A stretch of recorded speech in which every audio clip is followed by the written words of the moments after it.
तब कथामृतं तप्तजीवनं कविभिरीडितं कल्मषापहं श्रवणमङ्गलं श्रीमदाततं भुवि गृह्णन्ति ये भूरिदा जनाः। শ্রী শ্রী রামকৃষ্ণ কথামৃত।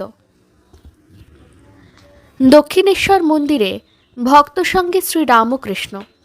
দশম পরিচ্ছেদ। 1884 9 নভেম্বর। ঠাকুর শ্রী রামকৃষ্ণ দক্ষিণেশ্বরের কালী মন্দিরে আছেন। তিনি নিজের ঘরে ছোট খাটটিতে পূর্বাশ্ব হইয়া বসিয়া আছেন। ভক্তগণ মেঝের উপর বসিয়া আছেন। আজ কার্তিক মাসের কৃষ্ণা সপ্তমী, 25শে কার্তিক, ইংরেজি 9 নভেম্বর 1884 খ্রিস্টাব্দ, রবিবার। বেলা প্রায় 2 প্রহর। মাস্টার আসিয়া দেখিলেন ভক্তেরা ক্রমে ক্রমে আসিতেছেন। শ্রীযুক্ত বিজয়কৃষ্ণ গোস্বামীর সঙ্গে কয়েকটি ব্রাহ্ম ভক্ত আসিয়াছেন। পূজারী রাম চক্রবর্তীও আছেন। ক্রমে মহিমাচরণ, নারায়ণ, কিশোরী আসিলেন। একটু পরে আরও কয়েকটি ভক্ত আসিলেন। শীতের প্রারম্ভ। ঠাকুরের জামার প্রয়োজন হইয়াছিল। মাস্টারকে আনিতে বলিয়াছিলেন। তিনি লং ক্লথের জামা ছাড়া একটি জিনের জামা আনিয়াছিলেন, কিন্তু ঠাকুর জিনের জামা আনিতে বলেন নাই। শ্রী রামকৃষ্ণ মাস্টারের প্রতি, তুমি বরং একটা নিয়ে যাও, তুমিই পরবে, তাতে দোষ নাই। আচ্ছা, তোমায় কীরকম জামার কথা বলেছিলাম? মাস্টার, আজ্ঞা, আপনি সাদাসিধে জামার কথা বলেছিলেন, জিনের জামা আনিতে বলেন নাই।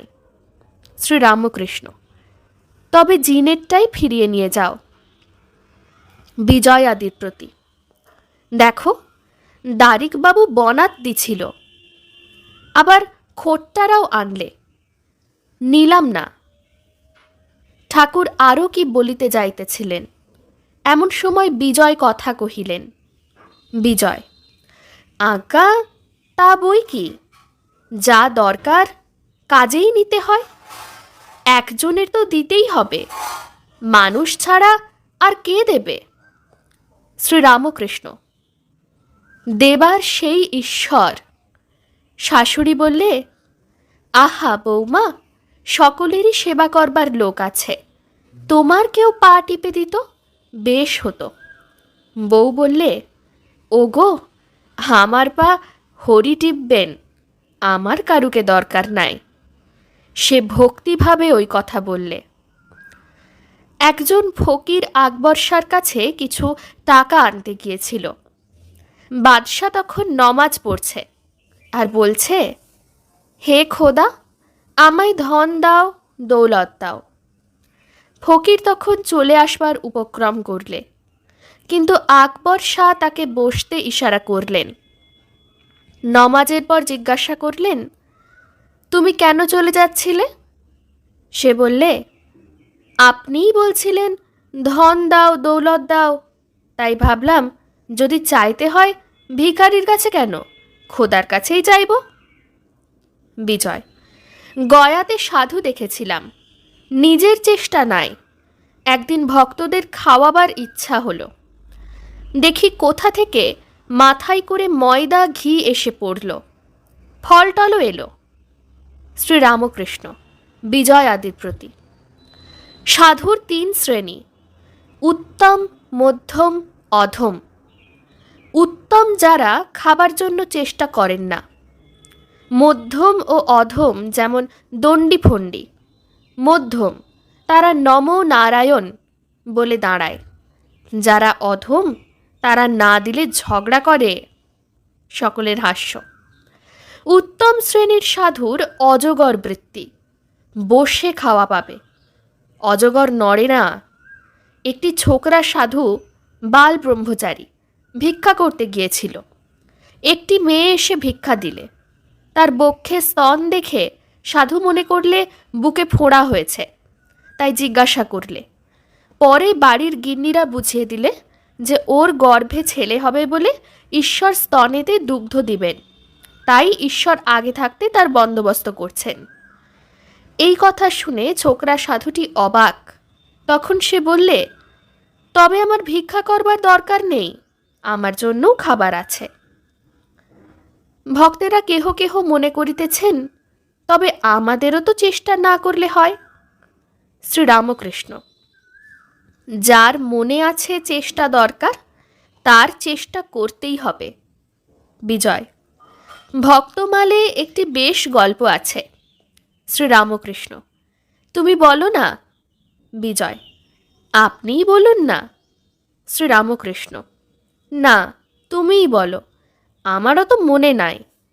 প্রথম প্রথম শুনতে হয়, তাই আগে আগে ওসব শুনতাম। শ্রীরামকৃষ্ণ, আমার এখন সে অবস্থা নয়।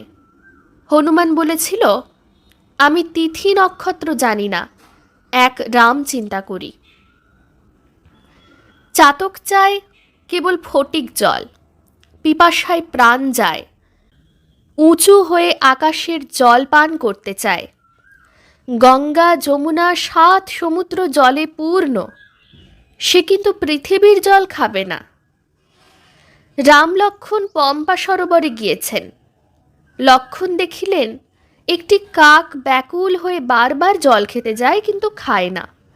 রামকে জিজ্ঞাসা করতে তিনি বললেন, ভাই, এ কাক পরম ভক্ত, অহর্নিশি রাম নাম জপ করছে।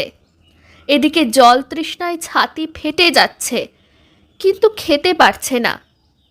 ভাবছে খেতে গেলে পাছে রাম নাম জপ ফাঁক যায়। হলধারীকে পূর্ণিমার দিন বললুম, দাদা, আজ কি অমাবস্যা? সকলের হাস্য। সহাস্যে, হ্যাঁ গো, শুনেছিলাম যখন অমাবস্যা পূর্ণিমা ভুল হবে তখন পূর্ণ জ্ঞান হয়। হলধারী তা বিশ্বাস করবে কেন? হলধারী বললে, এ কলিকাল, একে আবার লোকে মানে যার অমাবস্যা পূর্ণিমা বোধ নাই। ঠাকুর একথা বলিতেছেন, এমন সময় মহিমাচরণ আসিয়া উপস্থিত। শ্রীরামকৃষ্ণ সসম্ভ্রমে, আসুন আসুন, বসুন। বিজয়াদি ভক্তের প্রতি, এই অবস্থায় অমুক দিন মনে থাকে না। সেদিন বেনিপালের বাগানে উৎসব, দিন ভুল হয়ে গেল।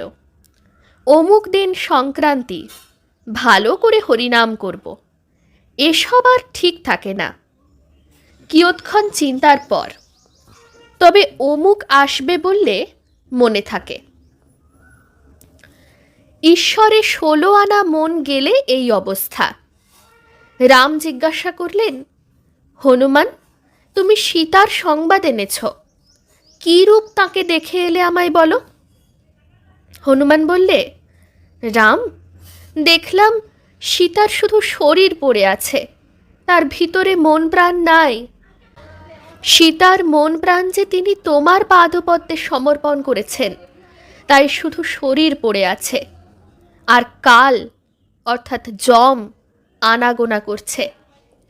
কিন্তু কি করবে, শুধু শরীর, মন প্রাণ তাতে নাই। যাকে চিন্তা করবে তার সত্তা পাওয়া যায়। অহর্নিশ ঈশ্বর চিন্তা করলে ঈশ্বরের সত্তা লাভ হয়। লুনের পুতুল সমুদ্র মাপতে গিয়ে তাই হয়ে গেল। বই বা শাস্ত্রের কি উদ্দেশ্য? ঈশ্বর লাভ।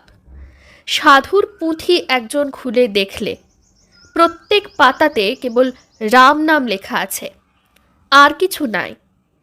ঈশ্বরের উপর ভালোবাসা এলে একটুতেই উদ্দীপন হয়। তখন একবার রাম নাম করলে কোটি সন্ধ্যার ফল হয়। মেঘ দেখলে ময়ূরের উদ্দীপন হয়, আনন্দে পেখম ধরে নৃত্য করে। শ্রীমতীরও সেই রূপ হতো, মেঘ দেখলেই কৃষ্ণকে মনে পড়ত। চৈতন্যদেব মেরোগাঁর কাছ দিয়ে যাচ্ছিলেন, শুনলেন এ গাঁয়ের মাটিতে খোল তৈয়ার হয়। অমনি ভাবে বিহ্বল হলেন, কেননা হরিনাম কীর্তনের সময় খোল বাজে। কার উদ্দীপন হয়? যার বিষয় বুদ্ধি ত্যাগ হয়েছে। বিষয় রস যার শুকিয়ে যায় তারই একটুতেই উদ্দীপন হয়। দেশলাই ভিজে থাকলে হাজার ঘষো জ্বলবে না। জলটা যদি শুকিয়ে যায় তাহলে একটু ঘষলেই দপ করে জ্বলে ওঠে। দেহের সুখ দুঃখ আছেই, যার ঈশ্বর লাভ হয়েছে সে মন প্রাণ দেহ আত্মা সব তাকে সমর্পণ করে।